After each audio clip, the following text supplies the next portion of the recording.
Good morning, everybody. How you doing today? My name's Andrew. I'm Grandpa. I'm Megan. I'm Joel. I'm Matt. I'm Daniel. And we're some of the Veggie Boys. And girls. And we'd like to thank you for stopping by. Welcome back, everyone. It's so nice to see you. We got another beautiful day on the farm. The sun is out. Hopefully that'll help dry things up a little bit more. It's been a pretty standard morning here on the farm. We got the animals all taken care of.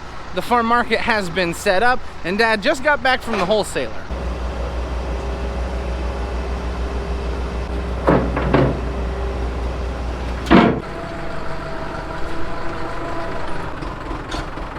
I think that's pretty good. I think that's good.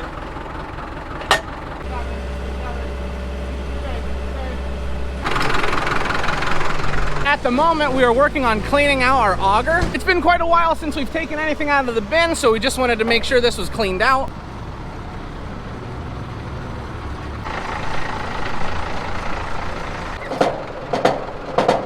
We needed to clean out our auger because we're gonna be hauling corn today. It's getting to the point in the year where we need to start worrying about our next corn harvest.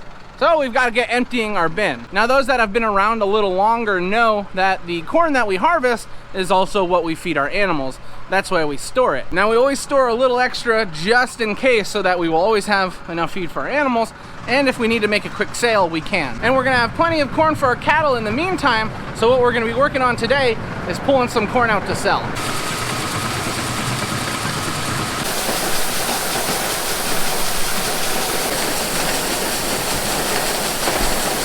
Now, when it comes to grain farming, we don't raise too many acres when you compare us to other farmers, but grain farming is still a nice income for the farm and the family. By planting and harvesting our own grains that are later going to be going into the feeds that our animals will be consuming, it allows our feed costs to be much lower since we don't have to buy all those grains in.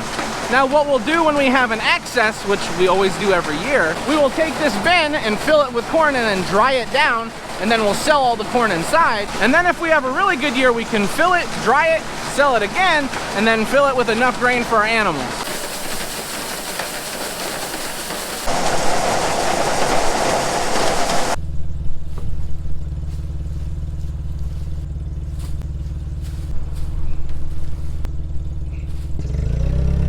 I got finished helping Daniel and Joel get everything set up down there, so they're good. They don't need any more help. I saw Dad up here working on unloading this wagon, so I came up to help him. We have a neighbor who is doing a hayride, and they need a wagon, so we're letting them borrow one of our wagons.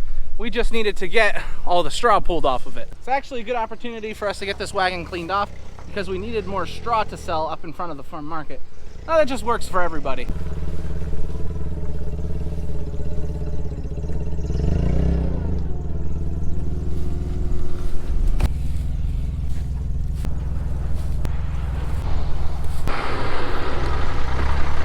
Well, it looks like Joel and Daniel got their truck filled. How did everything go? I think I filled it a little too full, but I think we'll be okay. Uh-oh. I believe he wanted 16 bales for seats for the hayride.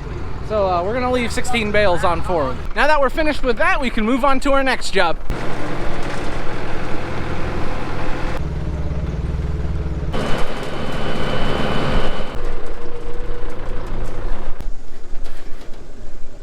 We have made it out to the field. As you can see, we're gonna be harvesting sweet corn next. Yes, you heard that correct. It is the middle of October and we are harvesting sweet corn. Now, as we've discussed in a previous video, there can be a lot of issues when it comes to harvesting sweet corn later on into the year.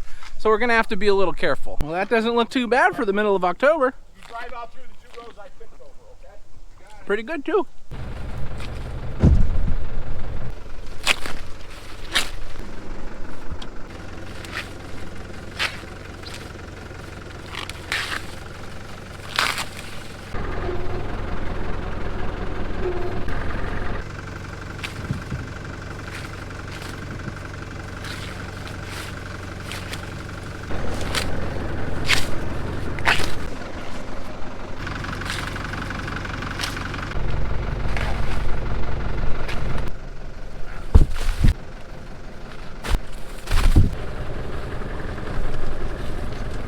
Now with the year we've had, it's been pretty difficult for some of these vegetables with the growing conditions they've had. Fortunately, our sweet corn seemed to do very, very well this year, which we were pleasantly surprised with. As dry as it was for most parts of the year, we weren't expecting a nice sweet corn crop, and as you guys saw, we did get a nice sweet corn crop. But there were times when you could really tell that the vegetables, and sweet corn in particular, were struggling with the conditions that they were dealing with. Because of the different soil types in the area where we live, some soil held water better than other types of soil. For example, on the home farm, it's pretty rocky, and that doesn't hold the moisture like it did on some of the other farms we work on. And because of that, you had sweet corn that in some areas would grow nice large ears, and in some areas, they didn't even fill out the ends of the sweet corn. Now, for the most part, there was nothing we could do about that. A lot of the sweet corn we raised was in areas where we couldn't irrigate, and that's okay. That's farming. You know, not everything is gonna grow perfectly, but it was obvious that some of the stuff was really struggling. And not only did we have that to think about as we were harvesting, but we also have different size ears on the corn because it's different varieties. Now, when it comes to harvesting sweet corn, it's pretty cut and dry. If you know what you're looking for, it's kind of easy to harvest. What we normally look for when we're harvesting is an ear with nice size to it, and the silk is dried completely. That's usually when we found that sweet corn is ready to pull. Because it was so hot and dry, a lot of that silk would dry down pretty early on. So we had to be very, very careful as we were harvesting that we didn't pull ears that were unripe or that the ends didn't fell out on. And although we didn't talk about it much, there were times where it got really frustrating. But we learned to deal with it, and we harvested, we had a nice time. When we stop and think about growing conditions, we always think about how it affects the crop in particular, but we never think about how it affects the farmer. But the number one thing to remember when you're working on the farm is to stay positive and enjoy what you're doing.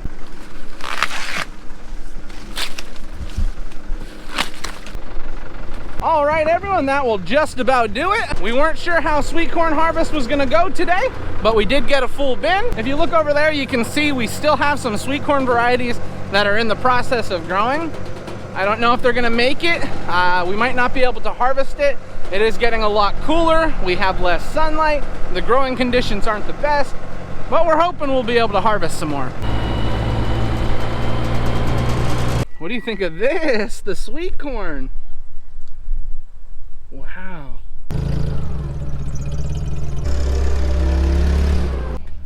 Okay, we got to box 300 of that corn up. Just going in a bin or boxes? I'm assuming it has to go in boxes, or else we have to get bags from downstairs. Would you? Now, we didn't have any sweet corn inside the farm market, so now we have plenty for that. But we also had an order for 300 ears, so we're gonna get that bagged up.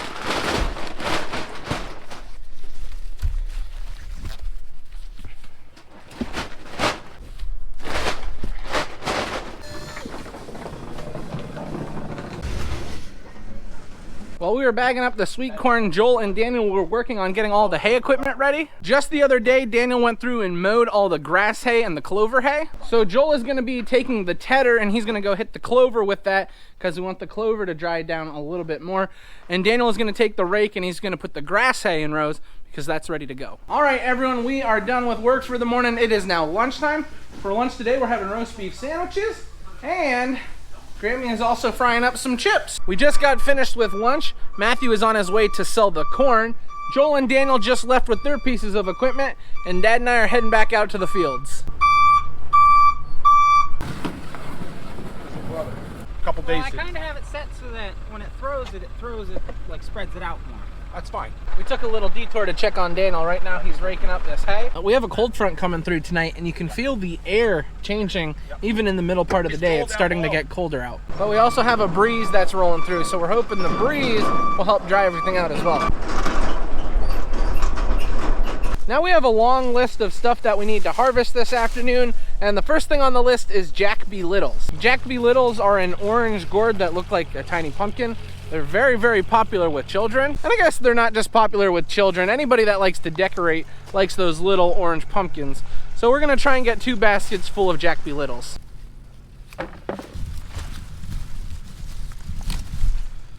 Tiny little pumpkins.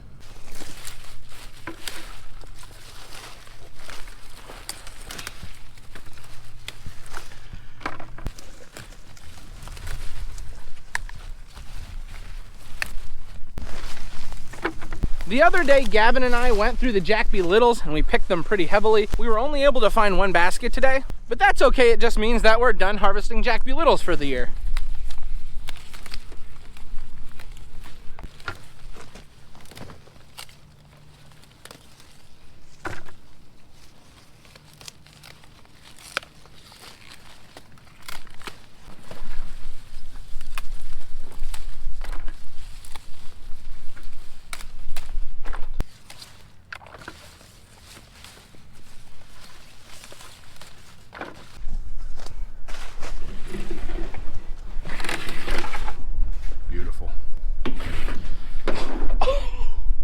do. Hey, you know what's worse than picking peppers once? No, tell me, Andrew. Picking them twice!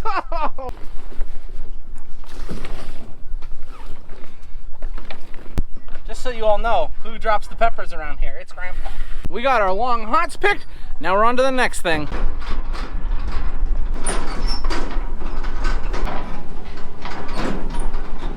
Now that we've moved over to a different section of field, we need 2 baskets of hot cherry peppers, 2 baskets of jalapenos, and then we also need 2 sweet banana.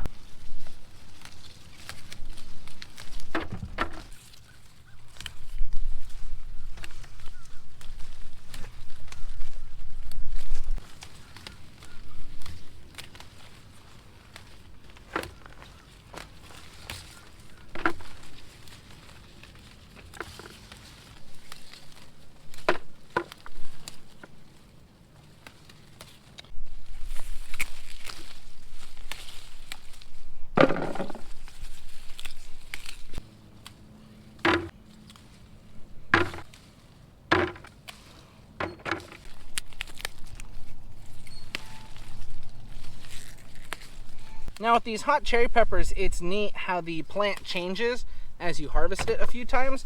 When you first harvest, a lot of the peppers are at the bottom of the plant. But as you get later on into the year, all the peppers are at the top, where I'm picking right now. Now the reason for that is because we harvest all of the peppers off the bottom. Those were the first blossoms. And as the plant continues to grow, it puts new blossoms on at the top of the plant. Right here is some new growth that I'm picking off of. And then there's blossoms and new peppers on the top of this plant. And it's just neat how when you first start picking, all the peppers are at the bottom, and then at the end of the year, they're all at the top.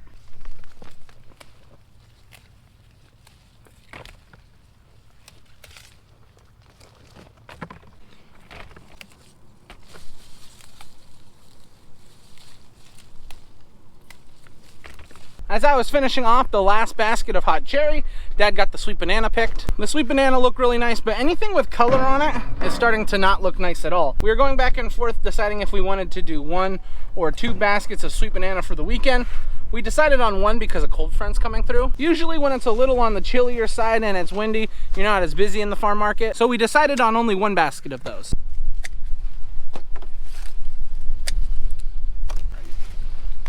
So this is what we got harvested so far. Jalapenos, hot cherries, eggplant, sweet banana, long hots, and some gourds. And while we were finishing up harvesting peppers, Daniel was raking hay in this field over here, and I see Joel over there tedding clover. How did you feel about dumping 2 baskets of peppers? The 1 basket wasn't bad because I didn't pick that basket, so it wasn't like I had to re-pick it. The other basket, that was trying. Look at that. Shopping cart full of eggplant.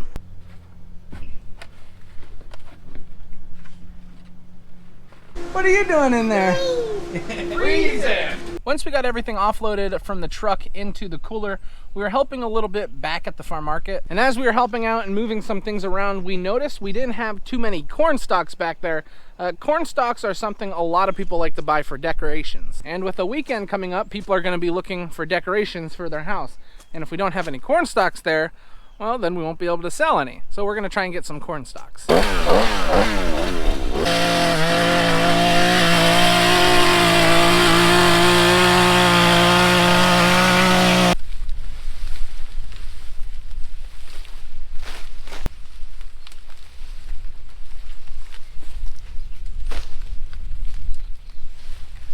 We just went through and we took all the corn stalks and put them onto piles. Next, we're gonna come through and tie them all up.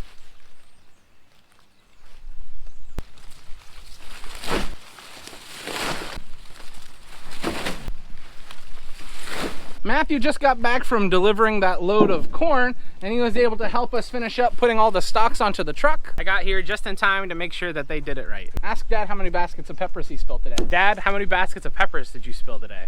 2. So that means you picked basically 4 because you had to pick them and then spill them and then pick them again. They were Andy's baskets, so I only picked them once. I don't know, out the middle. We got all our corn stalks unloaded and in front of the farm market. So now we're back out into the fields. We need to harvest more cabbage. Can you believe that? We're gonna get 2 bins picked while we're out here.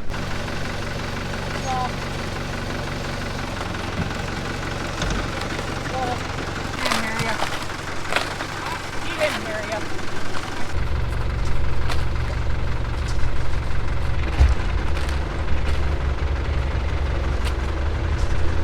Now, as we're cutting cabbage, we're taking these small and larger heads because we are picking 2 bins.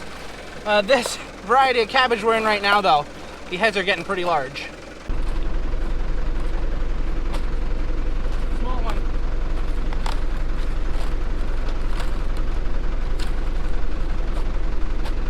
Big one. Big one.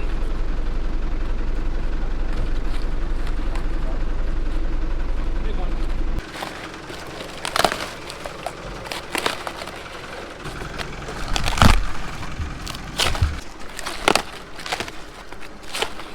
We just got our bin of medium and small cabbage already harvested. Now we're gonna go out to the other end where the large heads are. Make eye contact with Joel before you throw them to him because we don't want to knock them out. Again! Okay. Honking big heads of cabbage. You are your father's son. Oh, you got the small ones now. Joel. Get to the big ones yet. I'm just going down the line. Well, there you go. What are you laughing at? You know, Daniel threw a knife at me once. Did you deserve it? No, It was one time. threw it with the cabbage.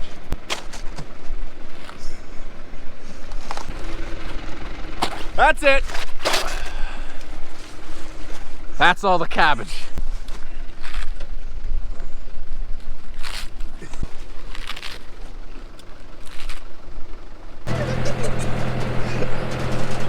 We got all the cabbage that we wanted loaded onto the wagon. We tried a little bit of it. It was tasty, and now we're on the way home.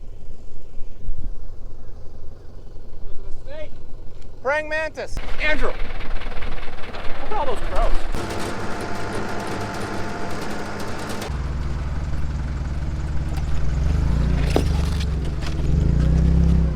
What is going on over here? Are you looking at pumpkins? We're looking at pumpkins. We just got done with work for the day, so we are on our way up to the house. That cold front is starting to move in and it's getting a little chilly out. And as you can see, there's no dinner on the table tonight. That's because it's date night, so you know what that means. This is where we're gonna end the video today. I would like to thank everyone for watching, and I hope to see you next time. Bye-bye. Subscribe.